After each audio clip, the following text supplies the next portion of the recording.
Hi, good afternoon, everybody. My name is Jody Hanson. I'm Director of Public Affairs and Communication for Johnson County Government. Thank you for joining us on Facebook for today's vaccination update. I've got Dr. Sanmi Areola with us today, the Director of Johnson County Department of Health and Environment. Elizabeth Holzschuh is the Director of Epidemiology. And thank you to Nicole, our ASL interpreter. We will go ahead and have Dr. Areola start. I believe you have an update on what happened at our vaccination clinics today in Johnson County.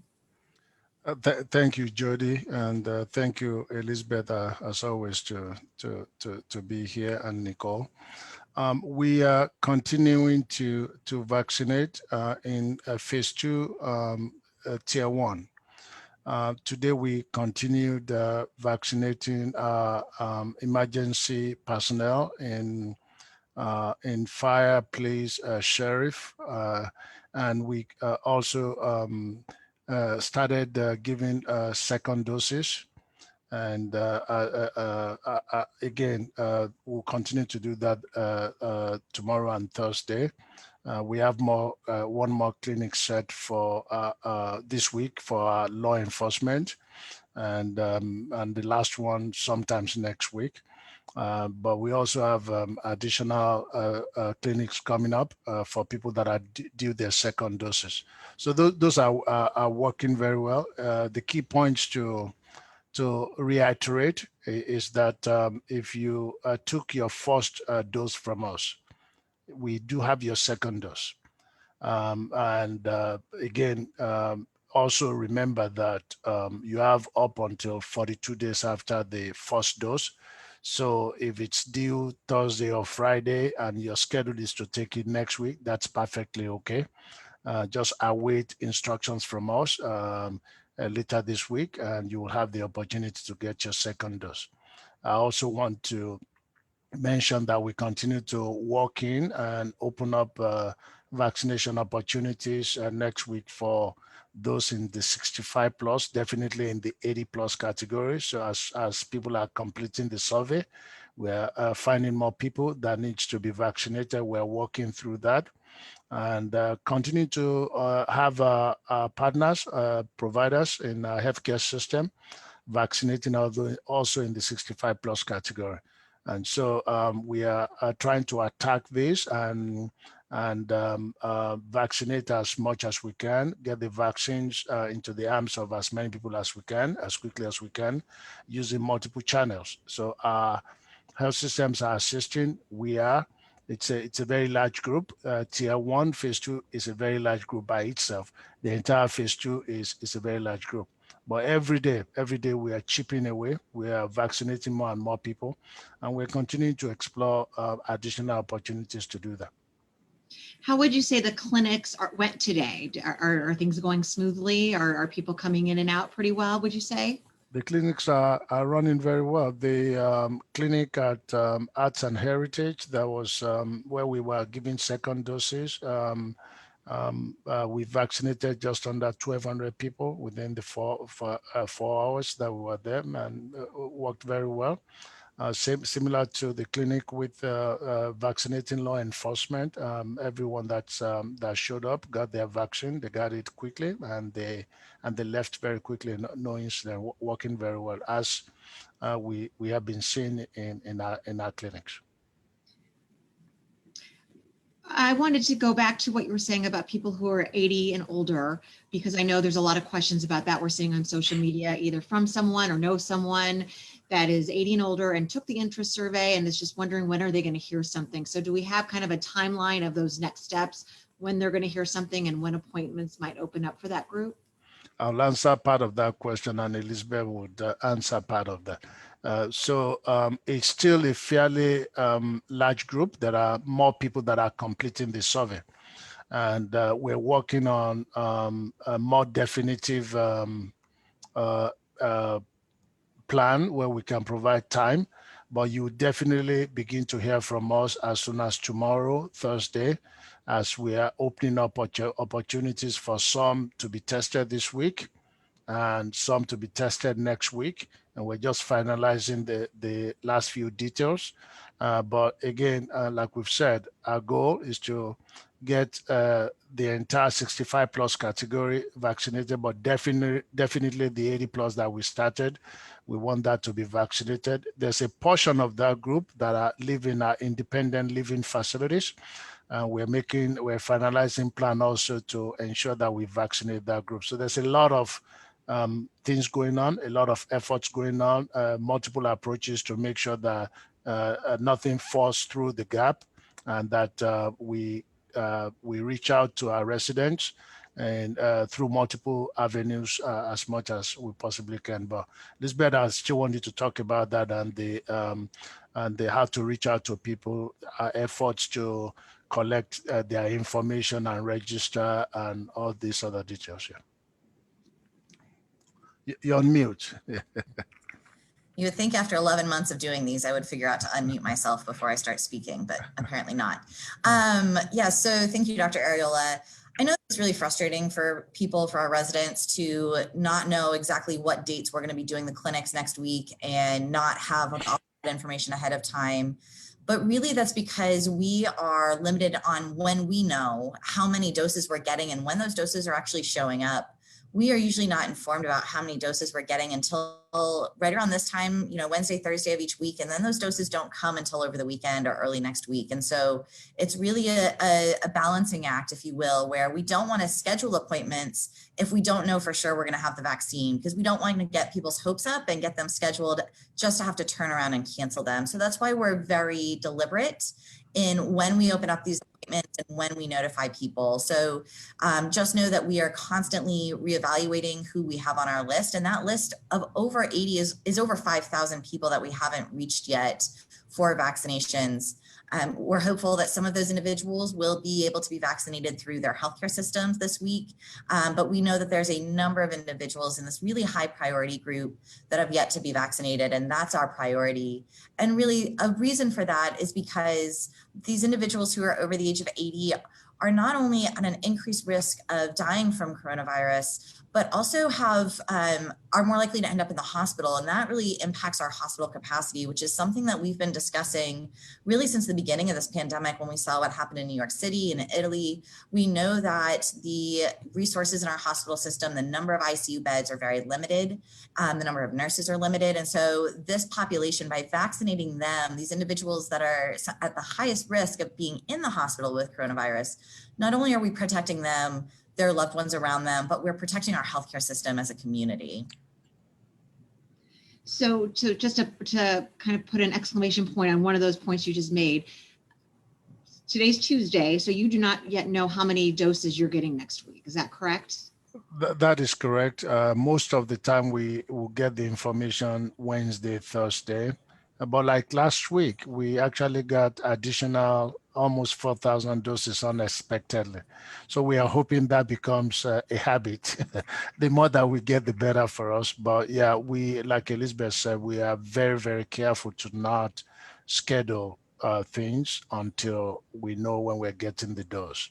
And but our plans are ready. Again, I think in the next 24 to 48 hours, we will open up opportunities to book, not just for second doses, but for first doses. Elizabeth and her team are tracking the numbers. There's a lot of questions about, you said that you're almost done with 80 plus. My mom is 80. She doesn't have a vaccine yet. That's because those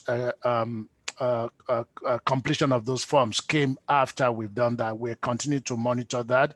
You would, maybe not all 4,000, but a large chunk of that would hear from us and receive opportunity to book an appointment for vaccination next week. I do want again to point out that our health systems also are vaccinating in this category.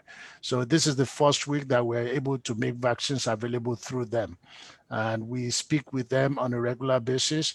There are additional announcements that they're going to be making. They're reaching out to people in that group and they're vaccinating them.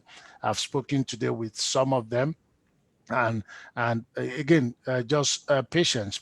We are vaccinating in that category. We are vaccinating every day the number is getting fewer and fewer. The number of people that are getting vaccinated is increasing.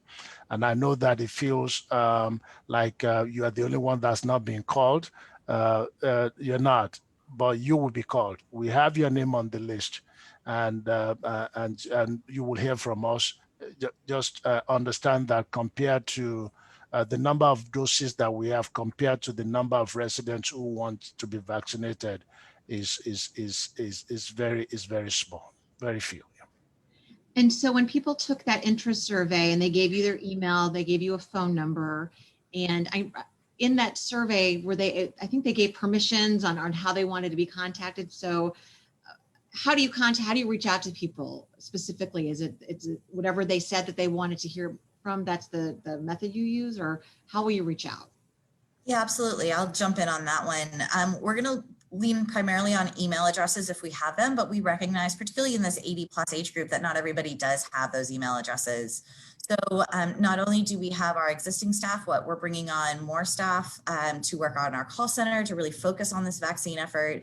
And so if your option was to have a phone call, either you will have a personal person, an individual call you, or sometimes we will go with sort of like a robocall, but we recognize that people don't always listen to those. They think there may be spam or something. So we're going to try multiple avenues to try and reach out to individuals. And I'll also say too, that if you called in and spoke to one of our wonderful call center employees, or if you've reached out potentially through one of your commissioners or somebody along those lines, or emailed us, we also have added you to our list. And so we will be turning around and reaching out through those avenues as well. We do have, thank you, Elizabeth. We do have a team of persons that are working to every information that we receive, whether through your commissioner or through via email. We have a team of people that are compiling those information. And so we have your information, we will reach out to you. We have a question on Facebook that I think is looking for a little bit of clarification on something that was said. They think that people who are now just filling out the survey, it seems like they're jumping ahead of those who filled it out when it first came out. So can you kind of clarify that, or is there any jumping ahead? Or I will let Elizabeth address that, but I think the answer is no, but go ahead. Yep, that is sort of the easy answer is no. We know when each of the surveys was responded to. And so, the confusion over, we've reached out to all of our 80 plus year olds. Those were the 80 plus year olds who'd filled out the survey in that first week as we were preparing for that first round. So we know who has submitted the survey responses since that point. We'll also be comparing it with who did not get their vaccine in that first round and making sure we reach back out to those individuals. And really, we try and be very deliberate in terms of emailing and offering up opportunities for vaccination to those who have responded and within the number of vaccines that we have. And so there's really no jumping the line, but we're hopeful that with the vaccine doses that we're getting, along with the partnership with our healthcare system, that we're going to be really pretty close to at this next round, at least based on the data this week for those 80 plus. But we will continue to immunize you. If you didn't get on the list, if you haven't been able to get into one of our clinics, or if you can't get in next week, you're not going to be left behind. We will continue to immunize individuals who are in those higher either age priority groups or other sectors, so healthcare associated workers. If you haven't gotten your vaccine, we can still find opportunities for that. Right. And to just add to that, Jody, again, if you are 80 plus or your mom or dad is 80 plus, we're not moving away from that until we vaccinate everyone. So if we have your information, we'll reach out to us. Now we are vaccinating, we have other providers vaccinating in the 65 plus and not necessarily focused on the 80 plus. That's okay. We are vaccinating K through 12. That's okay. We are vaccinating law enforcement. That's okay. If you are 80 plus, we are going to get to you. We're working on those. The next couple of days, there's going to be more information about opportunities to bring in more 80 plus, to get more 80 plus vaccinated. We just want you to know. We're also, again, having programs that are targeted towards independent living facilities. So all of those things, we are addressing them simultaneously. This is another question from Facebook. Is there any prioritization by age once you get under 80? So are people that are 75 prioritized over people who are 65? The plan for us right now is to, after we're done with the 80 plus, is to just open it up to 65 plus. And another question about volunteering. So are nurses or RNs able to volunteer to give vaccination? Yes, they are. If you call us or send us an email, we have a team that's working on that. We have a team that's coordinating, that's vetting who is able to volunteer and who is not.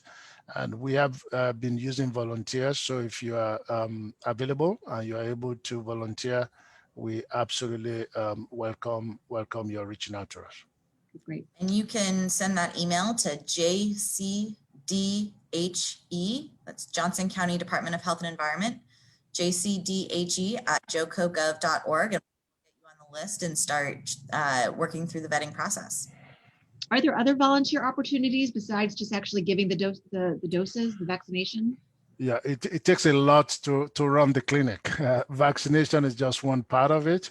There is check-in, there's checkout, there's moving the line. So yes, there are multiple for the opportunities to volunteer. For the large clinics that we run, sometimes it takes upwards of 70 people, 80 people to run the clinic. So yes, there are multiple opportunities to volunteer, even if you cannot give the shots.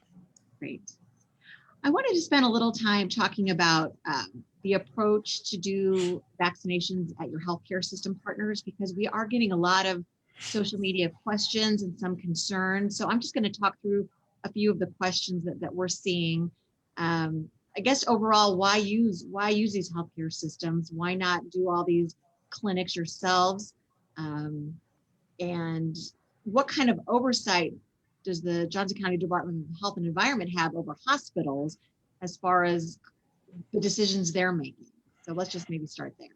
We would we'll both answer this as best as we can. I'll start it off. If every vaccination, every clinic, every one of our residents, if they have to be vaccinated through the clinic that the health department run, we will be doing this for years.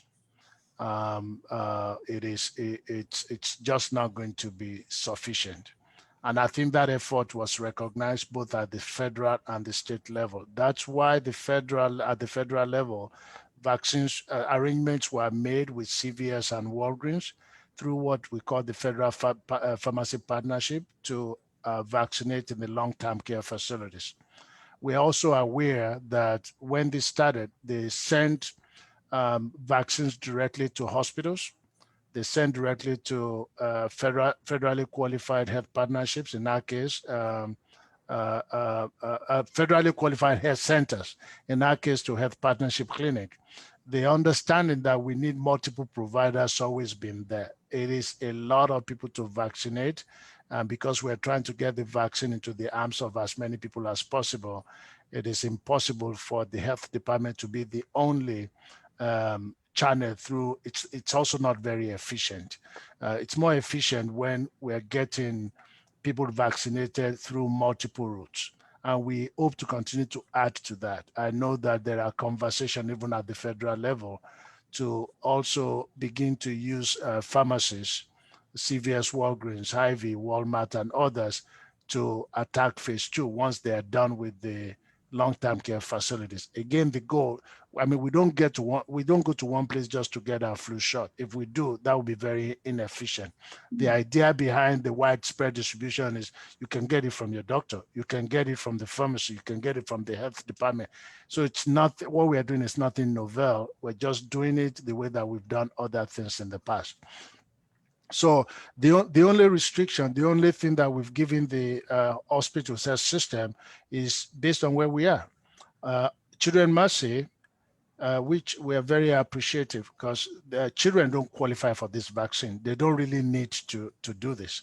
But out of the understanding of the volume and the need that we have in the society, they chose to assist in vaccinating educators and childcare facilities, which is somewhat related to what their area of interest.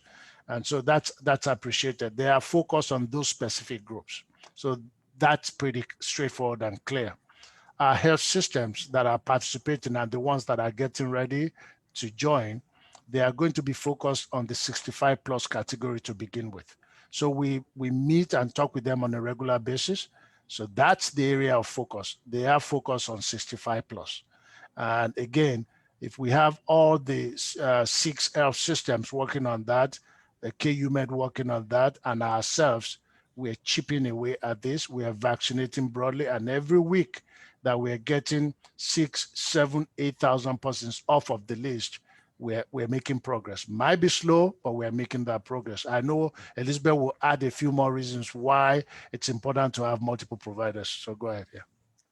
Absolutely. I think, Dr. Areola spoke about the sheer volume of staff and volunteers that it takes to run one of these really large clinics where it's incredibly impressive to go out and see where they can put, vaccines in the arms of 1,200 people over the course of 4 hours. I mean, 200 people every half hour usually is sort of some of their pace. And it's incredible, but it takes a tremendous amount of work and staff. And, as we get more vaccine, Dr. Areola spoke about how we got extra doses this week. If we really want to be efficient and to get that vaccine into as many arms as quickly as possible and not let it sit in our freezer and wait, then we really do need to lean on these partners because they also have access to these individuals who are at high risk. And I know I've spoken to some residents and I've seen some social media comments and some emails where people are very frustrated because, even in that 65 plus population where most people have a primary care provider, not all of our primary care providers are associated with one of these healthcare systems. And for these individuals over 65 who've been really relatively healthy, haven't had to go to the hospital, they feel individuals are feeling like they are not eligible and maybe they're being discriminated against or being slighted because they're not as sick as some of these other individuals. And so therefore they are not eligible.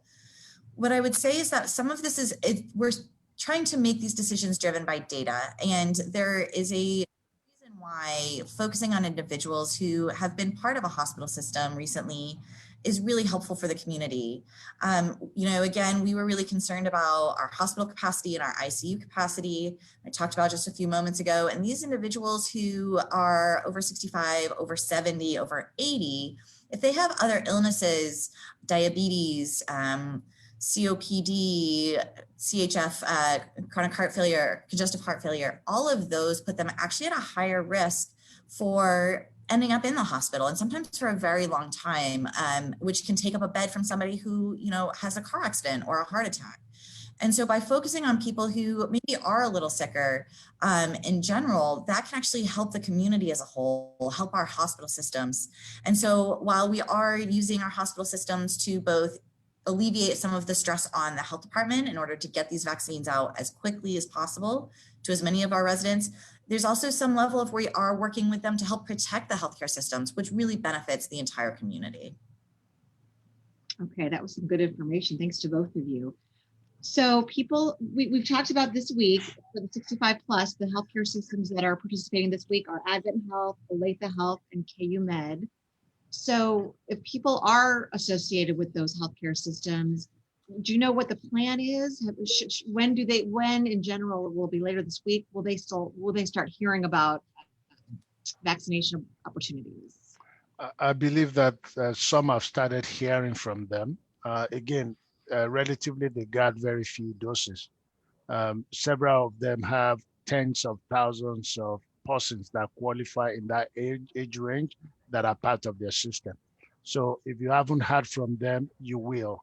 I have spoken with at least 2 of them today, and I know that they are working on it. I know that some of them have reached out to people. We also know, based on conversations today, that additional health systems are going to jump in the next couple of days to do that. But again, if one of them, for example, has about 54,000 persons that qualify in this range, so if they only send messages to about 2,000, it would seem like nobody's hearing from them. That's a function of the amount of vaccine that they have. And so again, it goes back to people just being patient. It's the same with us. Because you haven't heard from us does not mean that we don't have your information, or does not mean that you are not in line to get the vaccine. we're reaching out to people based on the number of vaccines that we have. And when you are reaching out to 3,000 out of 80,000, it seems like it's insignificant, but we are chipping away, and the hospitals are doing the same thing. We're talking on a regular basis. They are all vaccinating in the 65 plus category. Children Mercy is focused on educators K through 12, as well as childcare facilities. We're chipping away as we get more doses into the community, as we go week after week and do this, then the impact will begin to be will be felt more, and more people would know that they are on the list and that we are reaching out to them. Again, just patients. It's a very, very large group with very few vaccines available. And if it seems like you haven't heard from us at the hospitals this week, you may hear from us next week or in the week after. We have a couple questions about pharmacies. I think that's probably because you brought that up and talked about at the federal level that is something we could see soon. So a couple questions about pharmacies. Why haven't Kansas pharmacies been given the vaccines? And also, will you be responsible for distributing vaccines to pharmacies? Yeah, thank you, Jody. I think the first one is fairly easy. There's just not enough vaccine to distribute. The pharmacies have been ready. They are willing to distribute.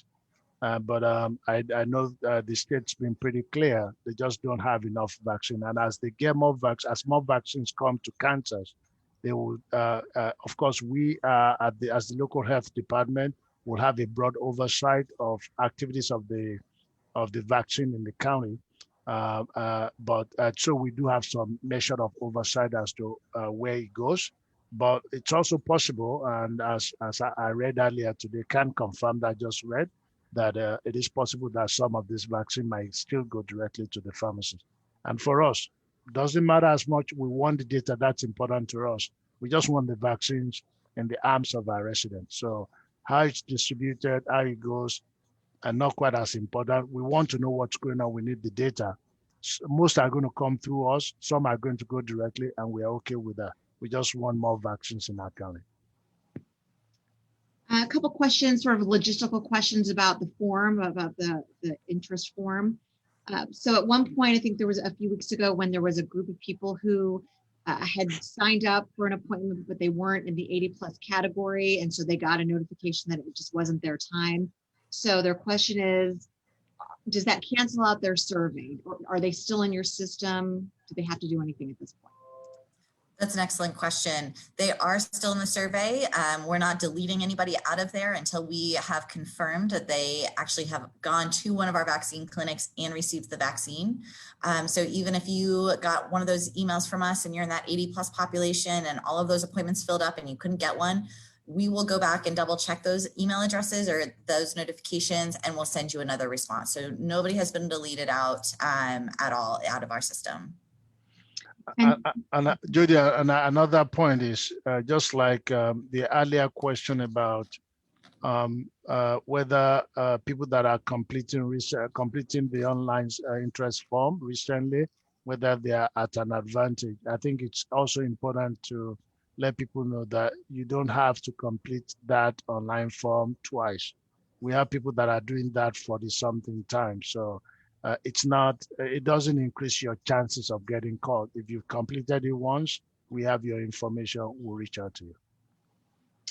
We have a question. Somebody has a friend who's 85, does not have a computer to sign up or transportation to a clinic. So what would be that person's options? So we have number one, if you don't have a computer, first thing is to call us to make sure that one of our staff would guide you through registration and you are in our system. There's also a few that have reached out to their elected officials who are forwarding those to us. And so we have staff that are compiling the names and information about individuals who are not able to come to the clinics or who need assistance coming to the clinic. We are finalizing a few details about that, and we'll make those available. Yes, we do want to vaccinate them. We're working on those. And as soon as we do, we will make that available. We've been keeping a list of those names I do also want to emphasize that we've been working with Area Agency on Aging and working through some of those things. It's a gap that we recognize, and it's one that we are finalizing a plan to address. Okay. Go ahead, Elizabeth, and then I think we'll take one. Yeah, I was just going to follow up on that. In our survey, that interest form, we actually do ask a question about transportation issues as well as mobility issues, and that really helps guide us so that if you want to fill that out for your friend or your neighbor and mark that they have transportation issues, that way we'll know that we need to be making a special accommodations, and we can have our point person who's really working with our transportation system make sure that they're included in those plans. Great. I think this will be a last question. So do you know how many people in the 65 plus group will get vaccinated this week? And then maybe, I don't know if you know overall kind of how big that group is. Yeah, so that would be asking me to make to make a projection. I would say that thus far, every vaccine that we've received, we have given them out that week. The vaccines that we have to give out this week is slightly over 10,000 doses, and we expect to give everything out this week. But again, I don't want to make projections. That's what we've done thus far. We've given everything out that week, and we're on pace to do the same thing. Yeah, between us and our partners. But this is the first week that we're working with our partners, and I don't want to make a projection. Okay. So as far as this week, the number of the 10,000 doses, do you know about how many of those are 65 plus or So this a lot of all of our doses so thank you, excellent question. I do need to know that a portion of that, I believe 3,000 doses is going to educators. Is that correct, Elizabeth? Okay, so not all of them are going to 65 plus.